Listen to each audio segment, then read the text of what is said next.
ఏదైనా కూడా గతంలో ఒకసారి ఇస్తే మళ్ళీ ఇవ్వరు. మన గవర్నమెంట్లో 5 yearsలో కూడా కంటిన్యూస్ ప్రాసెస్, అది ఎక్కడ ఆపరు. అది ఒక్క మన స్టేట్లోనే జరుగుతుంది. కాబట్టి మీరు అనుమానం పడాల్సిన అవసరం లేదు, ఎవరన్నా ఆపారేమో అట్లా అనేది లేదు. అది ఆటోమేటిక్గా వచ్చేస్తుంది. చూస్తున్న ప్రాబ్లం వచ్చేసి ఆడవాళ్ళు ఇప్పుడు జగనన్న ప్రభుత్వం వచ్చినాక ఆడవాళ్ళకు ఇంపార్టెన్స్ చాలా వరకు వచ్చింది. నేను చూసాను ఇట్లా సంఘాలు ఇచ్చేయడం కానీ వాళ్ళకి కావాల్సిన ఉద్యోగాలు ఇలాంటివన్నీ ఇవ్వడం. సో మీరు బీయింగ్ అ లేడీ అర్థం చేసుకుంటారని చెప్తున్నాను. ఒక స్టోరీ చెప్తాను. ఆ కాలంలో వచ్చేసి భర్త చనిపోతున్నట్లే భార్యని ముండ మోపిచ్చేవాళ్ళు. ఎందుకు అంటే అప్పుడు ఆడవాళ్ళు ఎక్కువ ఉండేవాళ్ళంట, మగవాళ్ళు తక్కువ ఉండేవాళ్ళు. ముండ మోసిన వాళ్ళు అట్లా ముండ మోస్తే ఇంకొక మగాడు చూడడు అనేసి ఆమెని పనికి రాకుండా చేసి పక్కన పెట్టేసేవాళ్ళు. ఎందుకంటే మిగతా పెళ్లి కాని వాళ్ళు జీవితం అనుభవించాలా, సంతోషంగా ఉండాలి, ఇంకా మగాళ్ళు ఇంకా ఉన్నారు అనేసి. అది అప్పుడు యాక్చువల్లీ. ఇప్పుడు అదే సాంప్రదాయంగా కొనసాగుతోంది. ఉంది. నేను కర్ణాటకలో ఉంటాను, బెంగళూరులో. అక్కడ మొగుడు చనిపోతే ఆ మండమోపిని ముత్తైదులా చూస్తారు. ప్రతి ఫంక్షన్ కి చూస్తారు. నేను చూసాను, అక్కడ చూస్తారు. అదే పద్ధతి మనం ఎందుకు తెచ్చుకోకూడదు కదా? పల్లెల్లో వచ్చేసి అలా లేదండి. చనిపోయిన తర్వాత ఆ అమ్మాయి బొట్టు తీసేసి పువ్వులు తీసేసి ఏదో మెట్ల సంతి కోసం వస్తుందండి. మీరు పెద్ద పైన హై లెవెల్ ఉన్నారు కాబట్టి ఒక చట్టం చేస్తూ వస్తాయి. మళ్ళీ మా అత్త కానీ నా ఆడబిడ్డ కానీ అలాంటి వాళ్ళు ఎంతో మంది ఉన్నారు. నేను కానీ హ్యాపీగా ఉంటారు. ఒకటి జీవితం నిబద్ధించే వాళ్ళు చాలా మంది ఉన్నారు. వాళ్ళు పైన నలుగురు ఏమనుకుంటారు అనేసి అన్ని చేసి బతుకుతాను. మా అమ్మ నేను ఎదుగురికి అన్నాను కదా, నవ్వుతున్నారు అందరూ.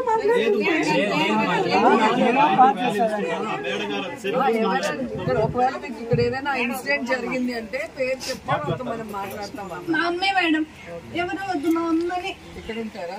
లేదు, తను బెంగళూరులోనే ఉంటారు. ఓకే, అక్కడ బెంగళూరులో జరిగిందా ఇన్సిడెంట్? ఇక్కడ జరిగిందా? మా ఊళ్ళో అనంతపురం మాది, అక్కడ జరిగింది. అలాంటివి మీరు కూడాను జగనన్న మీరు చాలా క్లోజ్ కదా, ఒక చట్టాలు తెచ్చేది మీకు తెలుసు ప్రాసెస్ ఏంటి అనేసి. అలాంటిది ఒక తీసుకొస్తే మీకు మంచిదే కదా. ఇప్పుడు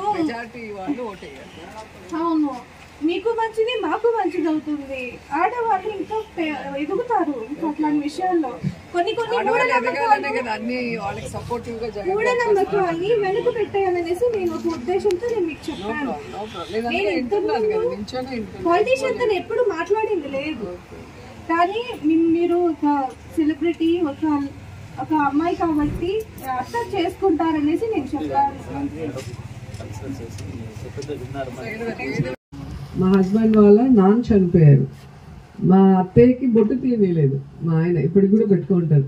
వాళ్ళు ఉండేది విలేజ్లో, తిరుమకూడలని, కంచి నుంచి చెన్నైకి వెళ్ళే దారిలో. ఆమెకి టెన్షను, మనం ఉండేది చిన్న విలేజ్లో, అందరు తప్పుగా మాట్లాడుకుంటారేమో అని చెప్పి. దాంతో మా ఆయన చెప్పారు, ఎవడో మాట్లాడుకుంటే నీకేంటి, నీకు మీ మమ్మీ డాడీ ఇచ్చింది బొట్టు పూలు, అవన్నీ నువ్వు తీనవసలేదు అని చెప్పి స్ట్రిక్ట్గా తీనీలేదు. ఆమె టెన్షన్గానే ఉంది కానీ తీనిలా. కొన్ని రోజులు అలా భయం ఉంటుంది, మళ్ళీ ఆ భయం వాళ్ళకు కూడా పోయింది. ఇప్పుడు ఎవరు పట్టించుకోరు, ఎందుకంటే వాళ్ళ కొడుకే చెప్పాడు, అది అమ్మ నాన్న ఇచ్చింది కదా, మనం ఎందుకు మాట్లాడతామని. అది ఎవరో ఒకరు స్టాండ్ తీసుకోవాలి. ఆ ఫ్యామిలీలో స్టాండ్ తీసుకున్నప్పుడు ఆటోమేటిక్ పోతుంది. చట్టం చేసినా కూడా మనుషులు మెంటాలిటీ కదా, ఎదురొస్తానే గబగబా పక్కకి వెళ్ళిపోయారు అనుకో, వాళ్ళు హర్టింగ్ అవుతుంది.